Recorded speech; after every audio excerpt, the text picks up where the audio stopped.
You ever had those moments where something just takes your mind and then your heart and then you just can't not do that? Often that happens as kids, you know. For me, it was sports. Suddenly I'd watch the Soccer World Cup, and I was never a real sort of soccer guy, but suddenly that's all I'd be focusing on, or whatever it is might be for the next few weeks. Or someone might, let me play a computer game somewhere, and then that's just what I'm wanting to do, or whatever it might be. As kids, as teens, we sort of can get fascinated by things. But when we truly understand a deep passion, something that moves us to change this world, boy, if we continue to act on that in all of the best ways, for all of the right reasons, the world can actually change. We're going to chat to one of those people today who is changing the world, Anna Dombkins, as she talks about adoption, the need for more adoption, the need for less adoption. Yeah, both in the same sort of balance. We've got to put that together, but it's all wound up on her most fascinating story. Just before we get to that, please like, rate, review, share this podcast with others. We just helps us get out to more and more people. That'll be a real great blessing you could give to me to do that. We just want to share this story with more and more people and hopefully help them get towards a better understanding in their world. All right, let's have a chat with Anna Dombkins. Anna, thanks for your time. Thanks for having me. And I love that you wrote this book. Firstly, let's just talk a bit about the book itself. How long did it take you to actually go back through all of the things that you went through and put it down into a book? It took a couple of years to get it together. I started writing it really for my kids to have their own story, and then it just kind of grew and grew from there. So it took a few years, but I actually really enjoyed writing it, which was a surprise to me, but it was a lot of fun. I love that. The byline on this book is a story of adoption, hope, and the mountains we're all climbing, which is a beautiful little reference as you do ever read the book around some of the various climbing that was done physically as well as mentally and emotionally and spiritually and all sorts of different things. And let's talk about this. This book really it's your story, but it is also a continual idea of talking about the need and the importance of adoption as well. This is sort of the thread, the message that is going through it. Could you talk to us about yourself and your husband, Mark, first of all, how you first got to a spot where you said, actually, I think adoption is something we need to be stepping into? Yeah, for sure. So my husband and I met at our local church youth group, actually, when we were teenagers, and got married. And really when we were first starting our family, we had our first son, Jackson. And when he was about 6 months old, we sat down together one night and watched a documentary that's called The Dying Rooms. And it's about the conditions in some Chinese orphanages where children were just... rows and rows of children were just left without anyone holding them and caring for them. Some of them were kind of tied to bamboo chairs, and they had this one room where babies were left alone to die if they'd become unwell. And we just sat there in shock watching this, and we had our own little baby who had so much love and care. And it was just this really clear moment where we decided that we wanted to grow our family in part through adoption. And we were in that point where we were a new family ourselves and really thinking about our faith and how we wanted our family to look and how we wanted our faith represented in our family. And so all of those things together kind of culminated in this one moment where we were like, this is it. We need to pursue this now. Yeah. Now, most people, and we've certainly done a lot of conversations on this program around both fostering and adoption, the adoption process takes a long time. And most people, like you reflected in the book too, sort of go, hold on, there is so much need. Why is this taking so long? You certainly definitely experienced that, even as you just started out on that process. Yes. Yeah, we did. We started in the Australian adoption process first to adopt internationally. And we were in that process for about 4 years before we were never even approved to be adoptive parents because we wouldn't commit to not having any more biological children. And the whole time we were really shocked. We just kind of expected that this was going to be a simple process where they matched orphan children to loving families, and how could that be so hard? But it really was just an incredibly difficult process. And then the program we were in ended up closing. And we had our second daughter, Jemima, at that time. And then we just thought, this is crazy. There has to be another way. There's millions of orphans in the world who do need a family. And so we need to find another option here. Yeah. And that is sort of, if it was a movie or book, that would be the moment, the dramatic moment, right, where there was and I'd love you to tell the story of suddenly there was this sort of switch that happened for you, and you decided to do something quite dramatic. Can you talk through what occurred and then how you just knew this is what we were supposed to do? Yeah, my husband and I were just walking along the beach we live in Wollongong, beautiful coastal town, and we were just walking along the beach one day. We had Jackson, who was about 4, Jemima was 1, and we were just walking along the beach, and I just said to Mark, like, let's just move to Africa. And he straight away just said, yes, let's do that. And it was crazy. We'd never talked about living overseas or moving anywhere, but it just culminated in this moment of going, like, we have to actually find a way to access children who are legitimately in need of a home. And we also were at a point we wanted something new for a family, an adventure. And so we decided, all right, we're going to do it. We're going to move overseas and live and work and adopt overseas. Yeah. Pretty quickly, you worked out that actually maybe not that quickly, but you did a lot of research and a lot of discovery before you realised that actually the place we'd love to go to is Tanzania. And how long did it, once you sort of worked out, well, that's actually where we'd like to go, did it actually take you to get there? Yeah, it took about 6 months, which was pretty quick from the moment of that deciding of that first idea, let's go, to landing. We were there in about 6 months. So it was a pretty crazy whirlwind of research and planning, and then packing up our whole life and 2 kids and moving overseas. Yeah. One of the things that certainly, as and I've never met you before, but as I read, is that it seems like you are a researcher, and yes. You are someone who will go deep to make sure things are done. So despite it being 6 months, I'd imagine you were fully prepared as you got there as best you could. Could you just go through some of the practicalities of it before we even talk about what it was as you actually did step into that adoption process? And there's a whole lot to talk about there. Talk to us about what it means to land in something, you being in a new country, and especially in such a fast change from the thought to there. I'm guessing jobs, I'm getting location, all these sorts of things. What were some of the things you had to go through? Yeah, so we had to apply for jobs, obviously, and my husband's a maths teacher, and so we applied for a lot of jobs and didn't get them, and then we applied for one school in Tanzania that was an international school, and he landed a job as a maths teacher there.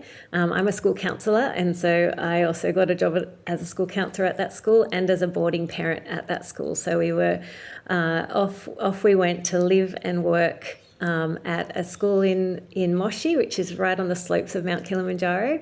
Incredible place to live. And, we landed there one night, pitch black, driving through the streets, and there's just, it's incredible, this place. There's just, donkeys all over the road, and there's people carrying huge stacks of twigs on their heads, and it was extraordinary, nothing like the world we came from. But we were so excited and so ready, and so we just jumped in and settled into our new life in Tanzania with a 4-year-old and a 1-year-old. Which I think most people would think I'm not sure I could even take just a trip for 2 weeks with a 4-year-old and move to the other side of the world in that space. When you were there for a mission, in a sense of saying, well, we want to adopt. But I know that the heart of that is also to bless the people who are around you there. It's not this sense of, well, just something for us. The heart was to actually care. How did you actually go about the process of working out where should we look, do that in the right way, and to find children who are desperately in need of a forever home? Yeah, that was top of our priority list, and we've all heard the horror stories of adoptions that have been done badly and children who have been trafficked instead of legitimately abandoned, and we wanted no part of that, but we did want to offer a home to children who had no other option and were legitimately orphaned. And so that was part of what led us to Tanzania. Was we discovered a baby home that had such amazing transparency and high quality processes, and just the way they detailed every child that came into their care and the lengths they went to reunite that child with any family as a priority, and they would only look at adoption as a last resort. And that really fit with our ideas and our belief about what we wanted for a place to adopt from. And so we found that at a place called Forever Angels Baby Home in Tanzania, and we made contact with them and let them know we were there and that we were wanting to adopt a sibling pair, because we wanted to give a chance for a sibling pair to stay together if they could. So once we found that place that we were confident in, we were really just also giving that to God and knowing that He knew what our family would look like, and we didn't know yet, but we were just praying that He would show us who our children were and lead us in the right direction there. Could I just ask, you talked about that sibling pair. Is that rarer for people to do? Is that something that was very special for that home to know that that's what you were doing? Yeah, it is rare. There's not that many families who are adopting at all, but even who are able to take a number of children. So it was rare, and most of the time siblings are kind of separated through that process. So we knew we wanted to have a bigger family, which we thought meant 4 children, and we already had 2, so we thought we'll adopt a sibling pair, and that will take us up to 4, and we'll see if we can keep a sibling pair together. Yeah. This is not too much of a spoiler, but a bit of a spoiler. The family's going to get bigger than 4. We'll get to that a bit later on. So as you went through this process and you said, okay, well, we start working here, and you went, great, it's transparent, it's obvious. There was then a moment where you did identify the family that you thought this was where it was going to be. Could you talk to us about how that process came about and you knew, well, I think this is who we're supposed to be bringing into our family, and then there's a whole lot around that too. Yeah. So we'd been there a couple of months, and we got an email with a photo of a set of twins who'd come into the baby home, and they were just so gorgeous, and they had a story that we came to discover was pretty common in Tanzania, where they were born preemie to parents who were already struggling. The hospital wasn't able to help them. They were only just a kilo when they were born, and had just said they're not going to survive, and you need to just take them home. And then they were left in the care of their grandparents, who weren't able to support them either. They were living in extreme poverty, and so they had found taken them to the baby home to get some help, because there was the mother had left, and there was no one that could breastfeed the babies, and so they had landed in this baby home, and they had really tried to place them back with any family, but there wasn't any possibility of anybody else who could take them. And so, we were asked, would we consider adopting this little pair of twins? They had also just turned 1, which we had a 1-year-old already, so that we weren't sure about that. But I took Jemima over to meet them and see how she was going to respond, and she just fell in love with them as well. And so we really got that feeling that we'd been praying, that when we came across a set of siblings, that we would really feel strongly that they would fit in our family, and so we said yes, we would adopt them. Yeah, I don't. We sort of talk about it like this, and it's a journey of this and that, whatever it might be. But I think through what it must have been like at the time. Here you are in another country, trying to understand the language, trying to make sure you're holding down a job and proving to those who are there that you're truly trying to care. You're looking after a young family yourself. You're trying to go through this adoption. This home was not just around the corner either. It's a bit of a travel to get there as well. That's a lot of load for anybody to cope with and to go through. Did you have extra energy that sort of you go, well, God just got us through that? What did you need, I suppose? I'm thinking emotionally and inside yourself to be able to get through that time. Yeah, it was pretty full on. And I think because we've been waiting so long, there was a lot of excitement in it, and a lot of just looking forward to these moments. But it was also very overwhelming. And so it was one of those times where you do rely so much on God, because you don't have the capacity yourself at all, and what you're doing is not really possible in your own strength. And so it was one of those situations where the beautiful part of the struggle was reliance on Him, and just bringing Him into all of those small decisions and big decisions, and the day in, day out dependence on him, which is, of course, a beautiful gift in the end. Yeah. It was not that long after that you realised as well that there was another sibling that was involved in this family. Could you talk to us about that moment and then the decisions you made from there? Yeah. So the day we went to to meet Shane, Charlie, and see if we could bring them home, the director of the baby home told us, there's something I haven't told you. And she said they have a brother, and he's only a little bit older. He's still also one, and he's been very unwell for a long time. He's not likely to survive. He's extremely malnourished. He's been still with the grandparents, but they can't feed him, and he's just slowly starving. But he's there, and they would like them all three to stay together. And so that was a big shock because we hadn't really spoken about having any more than 4 children.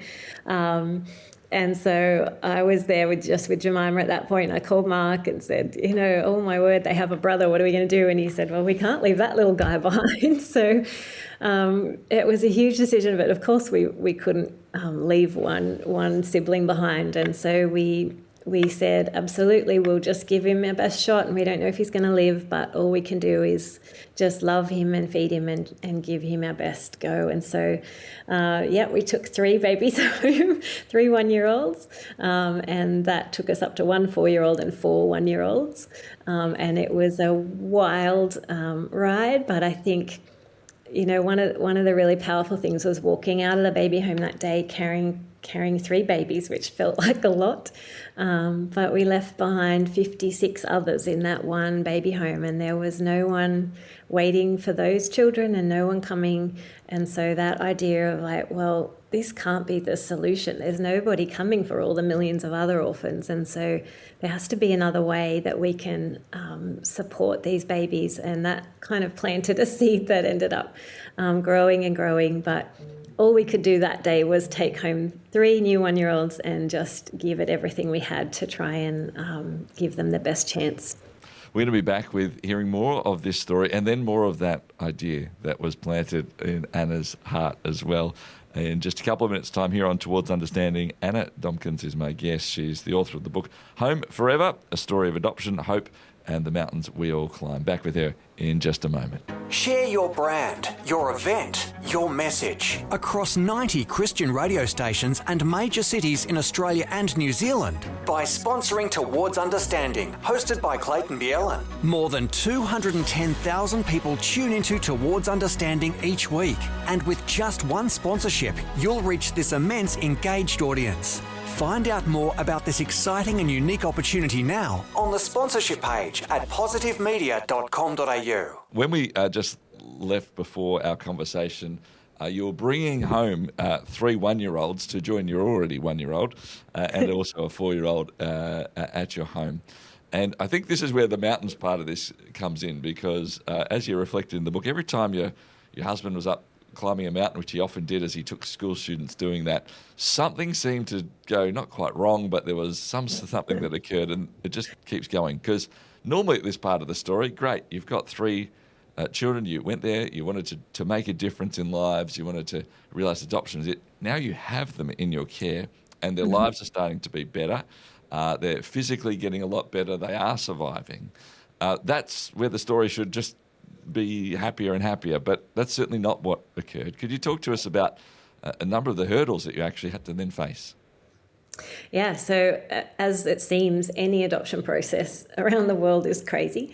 And so we began our period of fostering the children before adopting. In Tanzania, you have to live in the country for 3 years before you can go through court, which is a fabulous rule because it means you really get to learn the culture, learn to speak Swahili, and really understand the culture of the children that you're raising.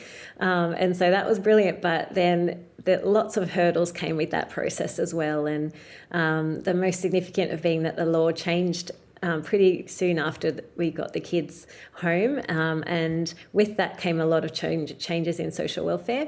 And after we'd had the kids with us for a few years, they actually wanted us to send them back and start again, which was a wild suggestion given they'd been through so much already, and now they'd been a few years in our home and finally settled.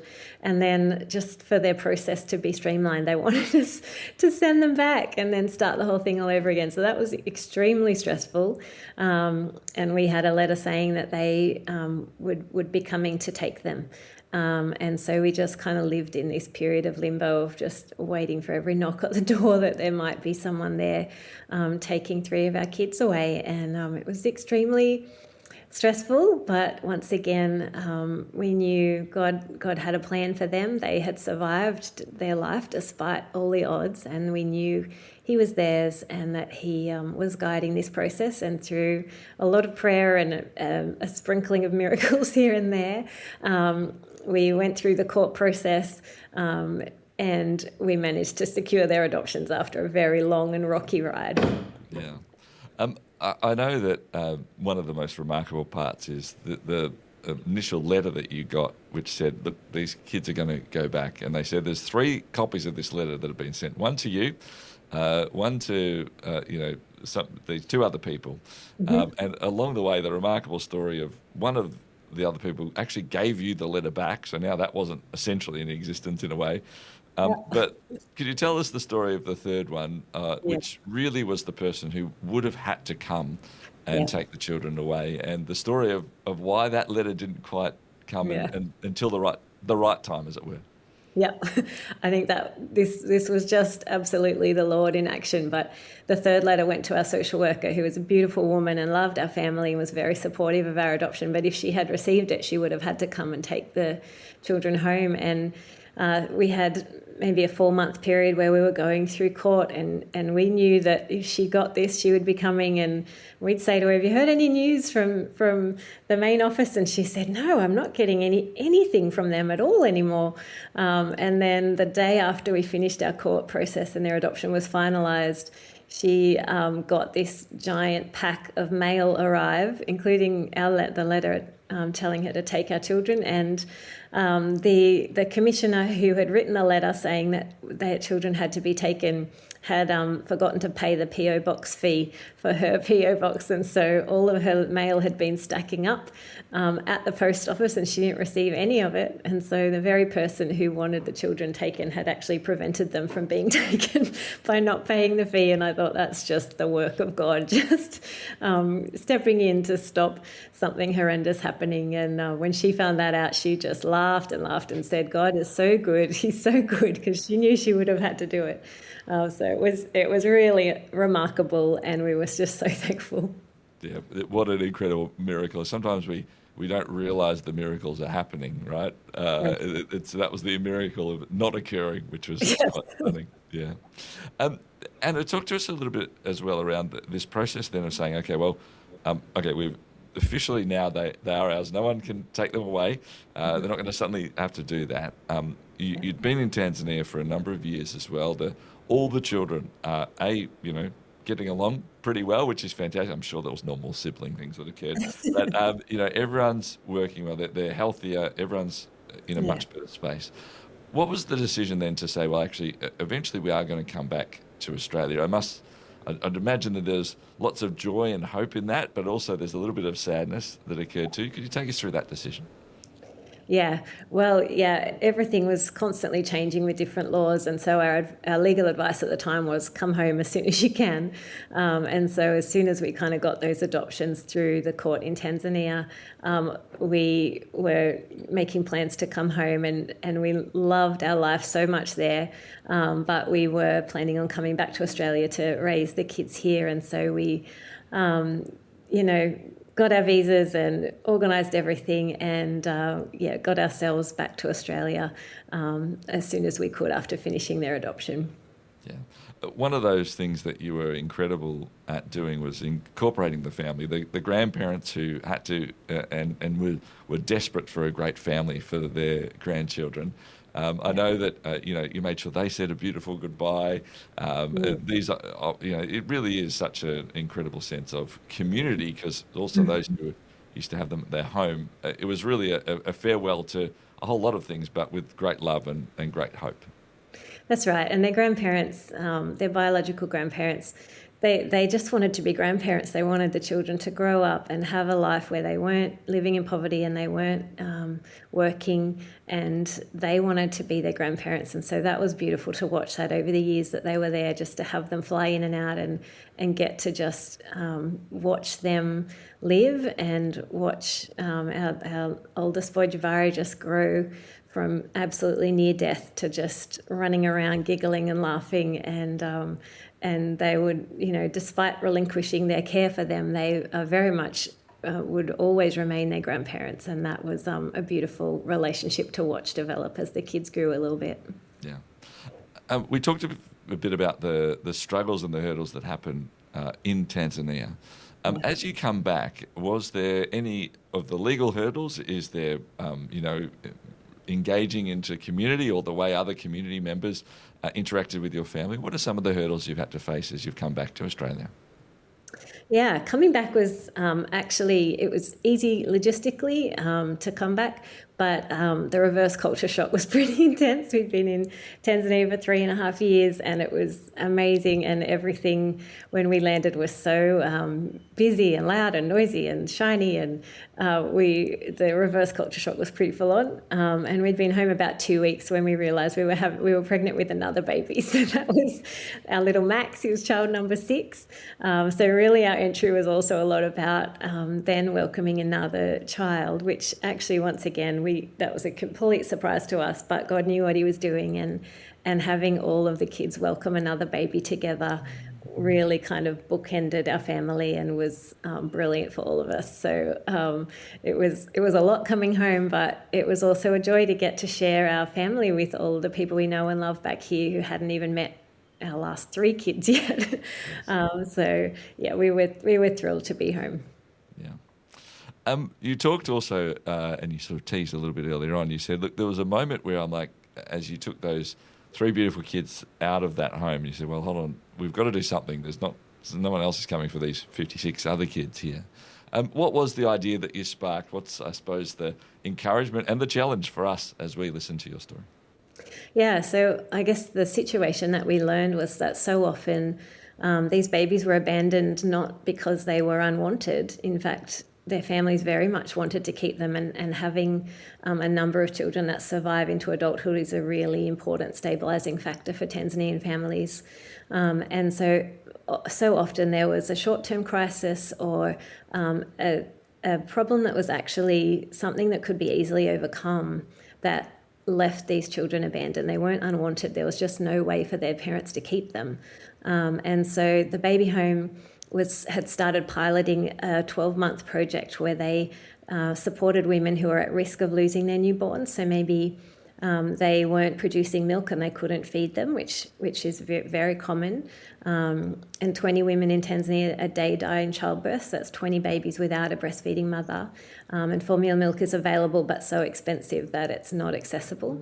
So many of these factors contributed to babies being abandoned. And so they were developing a 12-month program where women could come in, access formula milk if they needed it, some training in nutrition and looking after their babies, hygiene, and then business skills. And they were set up with a small business that they could support their family. And after 12 months in this program, these women were living independently. Their babies are still in their families, and they're independently living after that point. They can support themselves.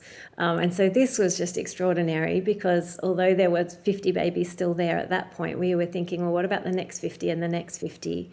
And so we developed a charity called Forever Projects, where we raise funds to support that program so that these babies can stay in their families. And we're now up to 3,000 babies that have been able to stay with their mums in their homes and live there forever. They don't need adopting because they have their family with them. And it's an incredible program. It costs about 1,200 Australian dollars for 12 months, and that's it. They have their family. So that's what we've been doing since we came home. And it's so amazing just to watch a community come around that, because it's, Mark and I could adopt 3 on our own, and that's a drop in the ocean, but what we can do together is so much more. So that's been incredible to watch. if people want to find out more about that and then support that as well, is there a website? Where's the best way to do that? Yeah, you can go to foreverprojects.org. There's so many ways to be involved, and a big part of what we believe is that we all have something to offer. It might not be adopting children, and often that's not necessary, but we have something. We have a skill, we have a talent, we have a connection, we have a radio show, we have whatever we have where we can be a part of helping, and this is something that we all care about. So you can go there. There's heaps of ways to get involved, and we all have something to offer. Yeah, foreverprojects.org. That is the place. Wonderful.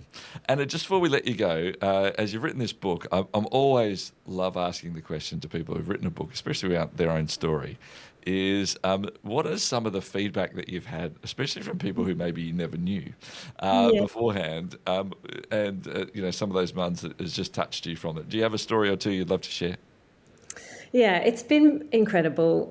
It's very surprising to me. I never expected that it would be read so widely, but it's amazing. And it's one of the beautiful things is just watching people think for themselves, well, I do have something to offer, and what is it? And learning about themselves that they do have a gift, they have a skill, and they want to use it to impact the world in a powerful way too. And so that's been beautiful, watching the response of people who want to do that. Lots of people who are interested in foster care and adoption, and it's still so needed. And we always say we need to do adoption more, and we need to do it less. We need to do it more when there is no other option, and we need to make those processes easier because it's so crazy. And we need to do it less when there is a family there that can have children in their home. So that's been lots of people's responses as well. And then it's just also a book that's about us all climbing our own mountains. We all have a challenge. We all have something we're facing, and watching people kind of think through their own challenges in all kinds of different ways, and then thinking about how God is in their story and where he might be leading them has been amazing as well. Yeah. Well, thank you for writing the book, but mostly for living that life and that story and the way you have done that. Thank you for all the remarkable time you've given to us today, the challenge and the encouragement once again, and we wish you all the best. Thank you so much. Anna Dombkins is my guest, author of the book Home Forever, a story of adoption, hope and the mountains we're all climbing here on Towards Understanding.